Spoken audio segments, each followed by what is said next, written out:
പിതാവിൻ്റെയും പുത്രൻ്റെയും പരിശുദ്ധാത്മാവിൻ്റെയും നാമത്തിൽ ആമേൻ. ഇന്ന് ഫെബ്രുവരി 20 വെള്ളിയാഴ്ച. അമ്മേ പരിശുദ്ധ അമ്മേ, അമ്മേ പരിശുദ്ധമേ, ദൈവമാതാവേ, കൃപാസനത്തിലൂടെ ഞങ്ങൾക്കും ഞങ്ങളുടെ ദേശത്തിനും അമ്മ മധ്യസ്ഥം തേടി തന്ന എല്ലാ അനുഗ്രഹങ്ങൾക്കും കൃപകൾക്കും ഞങ്ങളിപ്പോൾ ഹൃദയം നിറഞ്ഞ നന്ദി പറയുന്നു. അമ്മേ പരിശുദ്ധമേ, ദൈവമാതാവേ, 2004 ഡിസംബർ 7 ഉച്ചകഴിഞ്ഞ് 2:30 കൃപാസനത്തിൽ സംഭവിച്ച അമ്മയുടെ പ്രത്യക്ഷപ്പെടലിനെ തിരുസഭയ്ക്ക് സമർപ്പിച്ചിരിക്കുന്ന പഠനരേഖകളുടെ മേൽ സഭാത്മകമായ പഠനം ആരംഭിക്കുവാൻ ഞങ്ങൾ പ്രാർത്ഥിക്കുന്നു.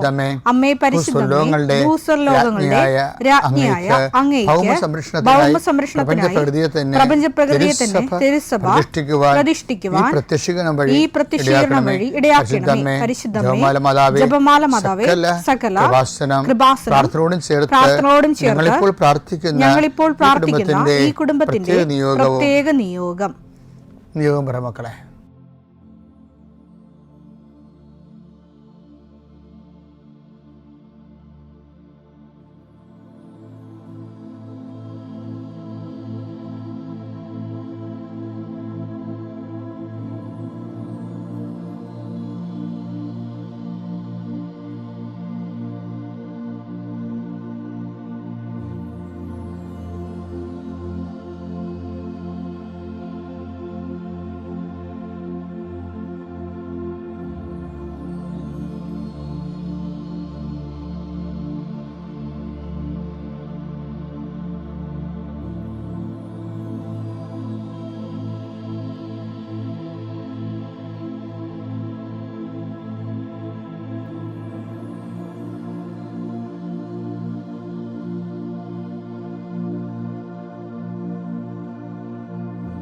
അമ്മയുടെ പ്രത്യക്ഷീകരണത്തിന്റെ ഈ അനുഗ്രഹവേളയിൽ ഞങ്ങൾക്ക് സാധിച്ചു തരുവാൻ കനിയണമേ. ആമേൻ. വിശ്വാസ പ്രമാണം. സർവശക്തനായ പിതാവും ആകാശത്തിന്റെയും ഭൂമിയുടെയും സൃഷ്ടാവുമായ ദൈവത്തിൽ ഞാൻ വിശ്വസിക്കുന്നു. അവിടുത്തെ ഏകപുത്രനും ഞങ്ങളുടെ കർത്താവുമായ ഈശോമിശിഹായിലും ഞാൻ വിശ്വസിക്കുന്നു. ഈ പുത്രൻ പരിശുദ്ധാത്മാവിനാൽ ഗർഭസ്ഥനായി കന്യകാമറിയത്തിൽ നിന്ന് പിറന്ന് പൊന്തിയോസ് പീലാത്തോസിന്റെ കാലത്ത് പീഡകൾ സഹിച്ച് കുരിശിൽ തറയ്ക്കപ്പെട്ട് മരിച്ച് അടക്കപ്പെട്ട് പാതാളങ്ങളിൽ ഇറങ്ങി മരിച്ചവരുടെ ഇടയിൽ നിന്ന് 3-ാം നാൾ ഉയർത്ത് സ്വർഗത്തിലേക്ക് എഴുന്നള്ളി സർവശക്തിയുള്ള പിതാവായ ദൈവത്തിന്റെ വലതുഭാഗത്തിരിക്കുന്നു. അവിടെ നിന്ന് ജീവിക്കുന്നവരെയും മരിച്ചവരെയും വിധിക്കുവാൻ വരുമെന്നും ഞാൻ വിശ്വസിക്കുന്നു. പരിശുദ്ധാത്മാവിലും ഞാൻ വിശ്വസിക്കുന്നു. വിശുദ്ധ കത്തോലിക്കാ സഭയിലും പുണ്യവാന്മാരുടെ ഐക്യത്തിലും പാപങ്ങളുടെ മോചനത്തിലും ശരീരത്തിന്റെ ഉയർപ്പിലും നിത്യമായ ജീവിതത്തിലും ഞാൻ വിശ്വസിക്കുന്നു. ആമേൻ. സുഖസ്ഥനായ ഞങ്ങളുടെ പിതാവേ, അങ്ങയുടെ നാമം പൂജിതമാകണമേ. അങ്ങയുടെ രാജ്യം വരണമേ. അങ്ങയുടെ തിരുമനസ് സ്വർഗത്തിലെ പോലെ ഭൂമിയിലും ആകണമേ. അന്നു വേണ്ടുന്ന ആഹാരം ഇന്ന് ഞങ്ങൾക്ക് തരണമേ. ഞങ്ങളോട് തെറ്റ് ചെയ്യുന്നവരോട് ഞങ്ങൾ ക്ഷമിക്കുന്നത് പോലെ ഞങ്ങളുടെ തെറ്റുകൾ ഞങ്ങളോടും ക്ഷമിക്കണമേ. ഞങ്ങളെ പ്രലോഭനത്തിൽ ഉൾപ്പെടുത്തരുതേ, തിന്മയിൽ ഞങ്ങൾ രക്ഷിക്കണമേ. ആമേൻ. നന്മ നിറഞ്ഞ മറിയമേ, സ്വസ്തി. കർത്താവ് അങ്ങയുടെ കൂടെ സ്ത്രീകളിൽ അങ്ങ് അനുഗ്രഹിക്കപ്പെട്ടവളാകുന്നു. അങ്ങയുടെ ഉദരത്തിൻ ഫലമായി ഈശോ അനുഗ്രഹിക്കപ്പെട്ടവനാകുന്നു. പരിശുദ്ധ മറിയമേ, തമ്പുരാന്റെ അമ്മേ, പാപികളായ ഞങ്ങൾക്ക് വേണ്ടി ഇപ്പോഴും ഞങ്ങളുടെ മരണസമയത്തും തമ്പുരാനോട് അപേക്ഷിക്കണമേ. ആമേൻ. കർത്താവേ, നിന്റെ ഉന്നതമായ നാമത്തിന് സ്തോത്രം ചെയ്യുന്നു. കർത്താവേ, നിന്റെ വിശുദ്ധ പൗരോഹിത്യത്തെ മഹത്വപ്പെടുത്തണമേ.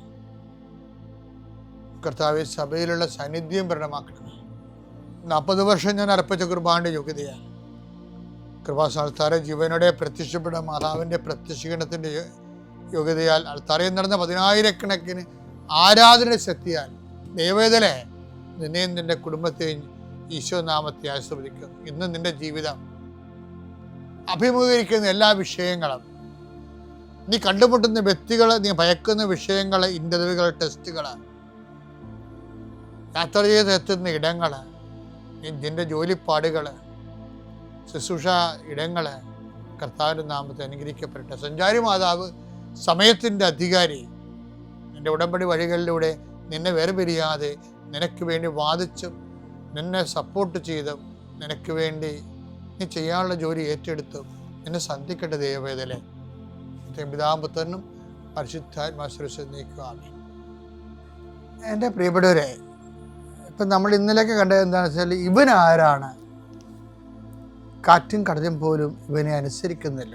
അനുഭവത്തിലൂടെ കർത്താവ് ആരാണെന്ന് നമ്മൾ കണ്ടെത്താൻ ദൈവം നൽകുന്ന അവസരങ്ങളാണ് ജീവിതത്തിൻ്റെ കാലാവസ്ഥാ ഭേദങ്ങളെന്നുള്ളത് നമ്മൾ ഇന്നലെ കണ്ടു. ഇന്ന് പറയണത് സമൂഹത്തിൽ നിന്ന് വ്യത്യസ്തമായ ഒരു കാഴ്ചപ്പാട് എപ്പോഴും നിനക്ക് ക്രിസ്തുവിനെ കുറിച്ച് ഉണ്ടാകണം.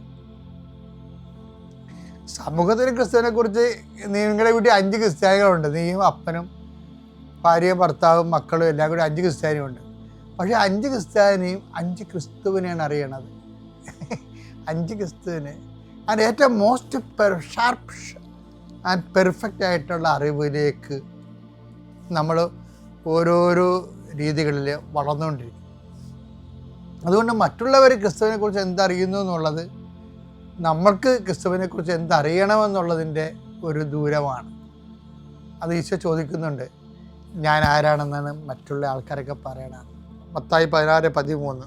യേശു കേസറിയ ഫിലിപ്പി പ്രദേശത്തെത്തിയപ്പോൾ ശിഷ്യന്മാരോട് ചോദിച്ചു, മനുഷ്യപുത്രൻ ആരെന്നാണ് ജനങ്ങൾ പറയുന്നത്? മനുഷ്യപുത്രൻ ആരെന്നാണ് ജനങ്ങൾ പറയുന്നത്? ജനങ്ങളിപ്പോൾ എന്തല്ല, ഇപ്പം കർത്താവ് ഒരു പ്രവാചകനാണ് എന്ന് പറയും. അങ്ങനെ പല മനുഷ്യരും പല കാര്യങ്ങളും യേശുവിനെ കുറിച്ച് പറയും. അതൊന്നും നമ്മൾ ബാധിക്കുന്ന വിഷയങ്ങളേ അല്ല. ഇപ്പം ഞാൻ ആരാണെന്നാണ് ജനങ്ങൾ പറയണമെന്ന് പറയുമ്പോൾ, ആ ജനങ്ങൾ പറയുന്ന ക്രിസ്തു എന്തല്ല എന്നാണ് ജനങ്ങൾ പറയുന്നതെന്നാണ് നമ്മൾ മനസ്സിലാക്കേണ്ടത്. അല്ല ക്രിസ്തു എന്താണെന്ന് ജനങ്ങൾ പറയുന്നു എന്നല്ല, ക്രിസ്തു എന്തല്ല എന്നാണ് ജനങ്ങൾ പറയുന്നത്. ആ കാര്യം നാളെ നിൻ്റെ നേരെ ചോദ്യം വരും. എന്താണ്? ഞാൻ ആരാണെന്നാണ് നിങ്ങൾ പറയുന്നത്. അത് ഇന്നല്ലെങ്കിൽ നാളെ വെടിപ്പും മെനയുമായിട്ട് ഉത്തരം കൊടുക്കാൻ നമ്മൾക്ക് തയ്യാറായിരിക്കണം. നമ്മൾ എപ്പോഴും നമ്മൾ ഓർക്കേണ്ട വിഷയം എന്ന് വെച്ചാൽ, ക്രിസ്തുവിൻ്റെ ഒപ്പം ഇപ്പം ഞാൻ നിങ്ങൾക്കറിയാമല്ലോ, ഞാനൊരു മരിയൻ ശുശ്രൂഷകനാണ്. പക്ഷേ എൻ്റെ ടോക്കെല്ലാം നിങ്ങൾ കേട്ടിട്ടുണ്ടോ? ഞാൻ ആരെക്കുറിച്ചാണ് പറയുന്നത്? ക്രിസ്തുവിനെ കുറിച്ചാണ് പറയുന്നത്. അപ്പോൾ എനിക്ക് മരിയൻ എന്താ? ക്രിസ്തുവിലേക്കുള്ളൊരു വാതിലാണ്. എനിക്ക് അമ്മയെ ഭയങ്കര ഇഷ്ടമാണ്. വളരെ ഞാനും അമ്മയായിട്ട് നല്ല പേഴ്സണൽ ബന്ധമുണ്ടെന്ന് ഞാൻ കരുതണത്. അല്ല 2 പ്രാവശ്യം അമ്മ പ്രത്യക്ഷപ്പെടത്തില്ലല്ലോ. ഏറ്റവും വലിയ ഇമോഷണലായിട്ട് എന്നെ എടുത്തു മറിച്ച് കളഞ്ഞത് ഈജിപ്തിൽ വെച്ച് അമ്മ എനിക്ക് പ്രത്യക്ഷപ്പെട്ടതാണ്. ഞാൻ എൻ്റെ പുസ്തകം എഴുതിയിട്ടുണ്ട്, അതിപ്പോൾ പറയേണ്ട കാര്യമില്ല, പറയേണ്ട സമയത്ത് വീണ്ടും പറയും. ഇപ്പോൾ എന്താ പ്രശ്നം എന്ന് വെച്ച് കഴിഞ്ഞാൽ, അത്രയും ഇമോഷണലായിട്ടുള്ള അറ്റാച്ച്മെൻറ്റ് അമ്മയോട്ടുണ്ട്. എങ്കിലും ഞാൻ സംസാരിക്കുന്ന ആരെക്കുറിച്ചാണ്? ക്രിസ്തുവിനെ കുറിച്ചാണ്. എന്തിനാണ് ഞാൻ അമ്മയെ ഇത്ര ഇഷ്ടപ്പെടുന്നത്?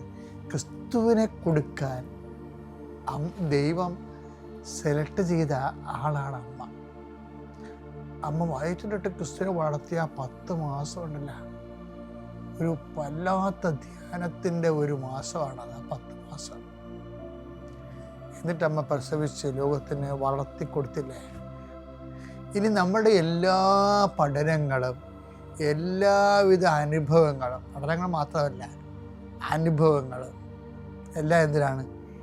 ക്രിസ്തുവിൻ്റെ ആത്യന്തികമായ അറിവിലേക്ക് നമ്മളെ കൊണ്ടുവരുന്നതായിരിക്കണം. കാര്യം ഒരു വ്യക്തിക്ക്, ഞാൻ പറഞ്ഞില്ലേ, ദൈവം നമ്മളോട് ഇൻട്രാക്ട് ചെയ്യണത് ആദ്യം അനുഗ്രഹം തരും. അപ്പോൾ നമ്മൾ ABCD ക്രിസ്ത്യാനിയാണെങ്കിൽ അനുഗ്രഹങ്ങളൊക്കെ തന്ന് അങ്ങനെ നമ്മൾ കുറച്ചുമ്പോൾ മരിച്ചു പോകും. ചില ആൾക്കാർക്ക് അഭിഷേകം കിട്ടും. അതായത് അവർക്ക് തീഷ്ണമായ ദൈവത്തെ സ്നേഹിച്ച് ദൈവത്തിന് വേണ്ടി ജീവിക്കണം. അപ്പോൾ തങ്ങളുടെ വയറിനും കുടുംബത്തിനും വേണ്ടി ജോലിക്കും മാത്രം ദൈവത്തെ ആശ്രയിക്കുന്നവർക്ക് അനുഗ്രഹം കൊടുത്ത് അനുഗ്രഹത്തിൽ അവർ മരിച്ചു പോകും. അനുഗ്രഹത്തിൽ അവർ 90 വയസ്സൊക്കെ ജീവിച്ച് മരിച്ചു പോകും. സെക്കൻഡ് സെക്ഷൻ ഉള്ളതെന്ന് വെച്ച് കഴിഞ്ഞാൽ അനുഗ്രഹത്തിൻ്റെ അപ്പുറത്തെ സ്ഥലം അഭിഷേകം ഉള്ളവർ ക്രിസ്തുവിനെ കൊടുക്കാൻ നോക്കും മറ്റുള്ളവർക്ക്. ആ അഭിഷേകം ഉള്ളവർക്ക് എന്ന് പറയുമ്പോൾ, അഭിഷേകം ഉള്ളവർക്ക് എപ്പോഴും കിട്ടുന്നത് കാര്യം ക്രിസ്തുവിൻ്റെ ഒരു ഭാഗം മുഴുവൻ ത്യാഗമാണ്, മുറിവിൻ ഒടിയുവാണ്. നമുക്ക് ഉയർത്തുന്നേരെ ക്രിസ്തുവിനെ കിട്ടുന്നതിന് മുമ്പ് പാഷൻ ക്രിസ്തുവാണ് നമുക്ക് കിട്ടുന്നത്. ഇത് 50-50 ശരിക്കും. അതിൻ്റെ വിഷയം എന്ന് പറയുന്നത്, നമ്മുടെ സത്യകേട് കാണിക്കരുത്. അപ്പോൾ ചില ആൾക്കാരെ കാനഡയിൽ പോകാൻ മാത്രം കിട്ടണ കല്യാണം. അപ്പോൾ കാനഡയിൽ പോകാൻ PR കിട്ടിയില്ല എന്നുണ്ടെങ്കിൽ ഉടനെ ഡൈവേഴ്സ് ചെയ്യും. അപ്പോൾ ഇയാൾ ഇവിടെ ആരുടെ കല്യാണം, കാനഡയിലാണ് കല്യാണം കഴിച്ചത്, അതാ PR ആണോ കല്യാണം കഴിച്ചത്? എന്നിട്ട് ദൈവത്തിൻ്റെ മുമ്പിൽ വന്ന് സർക്കാരുടെ മുമ്പിൽ വന്നുകൊണ്ട് സുഖത്തിലും ദുഃഖത്തിലും എന്നൊക്കെ പറഞ്ഞുകൊണ്ട് കുറേ വിവരക്കേട് വിളിച്ച് പറയുകയും ചെയ്യും. അപ്പോൾ ഇതൊക്കെ ഇനി ഒറ്റ പോകത്തില്ല, ഇതിനെല്ലാം തിരിച്ചു വരും. നിങ്ങളെ എപ്പോഴും ശ്രദ്ധിക്കണം കേട്ടാ, ഒന്നുറങ്ങി നേരം വിളിക്കത്തില്ല. ഇതെല്ലാം നിങ്ങളുടെ ഒരു കാലമാകുമ്പോൾ ദൈവത്തിന് നിരക്കാത്ത പണിയാണ് കാണിച്ചിട്ടുണ്ടെങ്കിൽ എൻ്റെ പൊന്നു മക്കളെ തിരിച്ചു വരും. ഒരു മാർഗ്ഗമില്ല കാര്യത്തിൽ. ഇതൊക്കെ ചെറുപ്പത്തിൽ തിളപ്പ് കൊണ്ട് ബുദ്ധിയും ബോധം ഇല്ലാത്തതുകൊണ്ട് ഇപ്പം കാണിച്ചുകൊണ്ട് ദൈവത്തിൻ്റെ കണ്ണി പൊഴിയിടുന്ന പരിപാടികളാണ്. ഈ അഭ്യാസങ്ങൾ നിർത്തിക്കൊണ്ട് തിരിച്ചു വരേണ്ടി വരും. എന്ത് കാര്യം, ഞാനിതൊക്കെ പറയുമ്പോൾ ഞാൻ പറയണമല്ലോ, ഇത് 21 ലക്ഷം മനുഷ്യരല്ലേ ഇത്രയും നാൾ അവരുടെ സങ്കടങ്ങൾ കേട്ടിരിക്കുന്നത്. അതിൻ്റെ അകത്ത് സ്ത്രീകളുമുണ്ട് പുരുഷന്മാരും ഉണ്ട്. അപ്പോൾ എനിക്ക് ദേഷ്യമൊക്കെ ഉണ്ടാവും കേട്ട് വരുമ്പോഴേ ഓരോ മനുഷ്യൻ്റെ ജന്മം ഇങ്ങനെ നിരർത്ഥകമായിട്ട് പൊലിച്ച് കാണുമ്പോഴേ നമുക്ക് വിഷമം വരും ശരിക്കും. അപ്പം അതാണ് എൻ്റെ വാക്കിലൂടെയൊക്കെ ഇടയ്ക്ക് നിങ്ങൾ കേൾക്കണത്. ഇപ്പം എന്താ പ്രശ്നം വെച്ച് കഴിഞ്ഞാൽ, ഈ അനുഭവത്തിലൂടെ എല്ലാം നമ്മൾ പല മനുഷ്യരും പല കാര്യങ്ങളും പറയുന്നുണ്ട്. ക്രിസ്തുവിനെ കുറിച്ച് പറഞ്ഞാലും നമ്മളുടെ ഒരു സഭ കൈമാറി തന്ന ക്രിസ്തു അനുഭവം, ഈ അനുഭവത്തിലേക്ക് പോകുന്ന ഇതിനെ എല്ലാം എടുക്കേണ്ടത് ഓൾ റോഡ്സ് റോം എന്ന് പറഞ്ഞ പോലെ ഓൾ റോഡ്സ് ക്രൈസ്റ്റ്, എല്ലാ വഴികളും ക്രിസ്തുവിലേക്ക്. അപ്പം അങ്ങനെ ഒരു നിലപാടെടുത്ത് ദൈവത്തിന് നിലപാട് സത്യസന്ധമായിട്ട് തോന്നിയാൽ ദൈവം നിന്നെ ഏറ്റെടുക്കും. അവിടെ വെച്ചാണ് ഈ അഭിഷേകം കിട്ടുന്നത്. ഞാൻ പറഞ്ഞില്ലേ, പാഷൻ ഓഫ് ക്രൈസ്റ്റ് ആണ് നമ്മൾ ജീവിക്കണത്. ഇപ്പോൾ ഒരു ഭാര്യ ഇട്ടച്ചും പോയാൽ അവൻ്റെ പാഷൻ അവൻ്റെ പാഷനായി, സങ്കടമായി, വേഗരം കണ്ട കാലമായി. ഭർത്താവ് ഇട്ടച്ചും പോയാൽ വേഗരം കണ്ട കാലമായി. അപ്പോൾ നമ്മൾക്ക് എക്സോർവായി നമ്മൾക്ക് പാഷൻ ഓഫ് ക്രൈസ്റ്റ് ഉണ്ട് ജീവിതത്തിൽ. ചിലപ്പോൾ ഇന്നലെ ഞാനൊരു പെൺകൊച്ചിനെ കണ്ട്, അവൾ 16 പ്രാവശ്യം മൊഡ്യൂളെടുത്തു, ജർമ്മൻ 2 മൊഡ്യൂൾ ഇപ്പോഴും കിട്ടിയിട്ടില്ല. അവൾ എന്നെ കണ്ണടപ്പോൾ തന്നെ കുഞ്ഞു നിലക്ക് നിലവിളിക്കുക. പാഷനാണ്. നിങ്ങളതിൽ നിന്നൊക്കെ കരകയറി വരും. പക്ഷെ ആ പാഷൻ്റെ സമയത്ത് കർത്താവിൻ്റെ പീഡാസഹനം എന്നിലൂടെ പൂർത്തിയാകുന്നു. യേശു ക്രിസ്തുവിൻ്റെ പീഡാനുഭവങ്ങൾ എന്ന പോരായ്മ എന്ന പറഞ്ഞ വാക്കുണ്ട്. അട്ടിപ്പൊടിയാണത്. കൊളോസ്യസ് 1:24 നിങ്ങളെ പ്രതിയുള്ള പീഡകളിൽ ഞാൻ സന്തോഷിക്കുന്നു. സഭയാകുന്ന തന്റെ ശരീരത്തെ പ്രതി ക്രിസ്തുവിന് സഹിക്കേണ്ടി വന്ന പീഡകളുടെ കുറവ് എന്റെ ശരീരത്തിൽ ഞാൻ നികത്തുന്നു.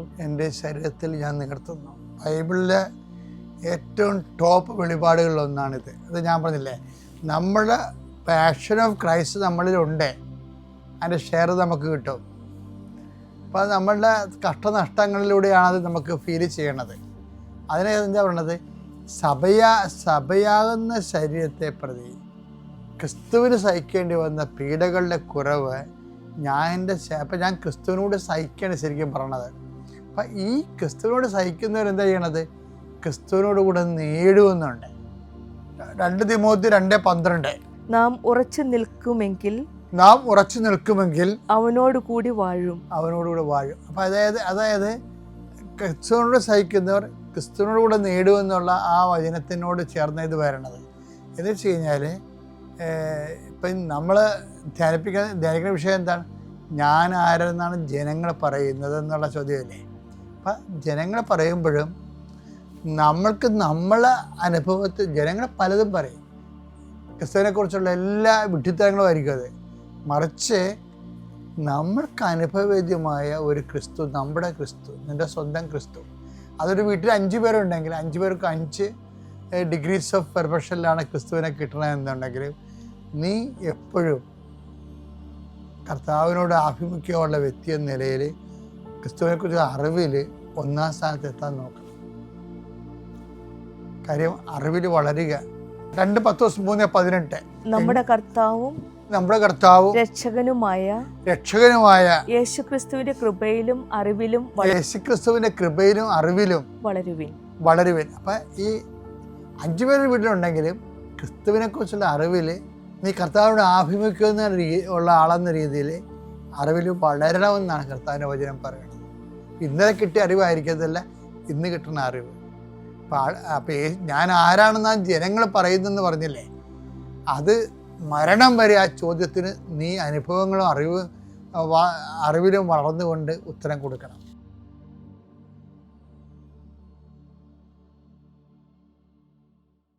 അത്യപൂർവ ദൈവാനുഭവങ്ങൾ ഇനി നിങ്ങൾക്കും സ്വന്തം. ഈ യൂട്യൂബ് ചാനൽ ഇതുവരെ സബ്സ്ക്രൈബ് ചെയ്തിട്ടില്ലെങ്കിൽ ഇപ്പോൾ തന്നെ സബ്സ്ക്രൈബ് ചെയ്യുക. ഈ വീഡിയോ ഇപ്പോൾ തന്നെ നിങ്ങളുടെ സുഹൃത്തുക്കൾക്ക് ഷെയർ ചെയ്തുകൊണ്ട് കർത്താവിൻ്റെ പ്രേക്ഷിതരാകുക.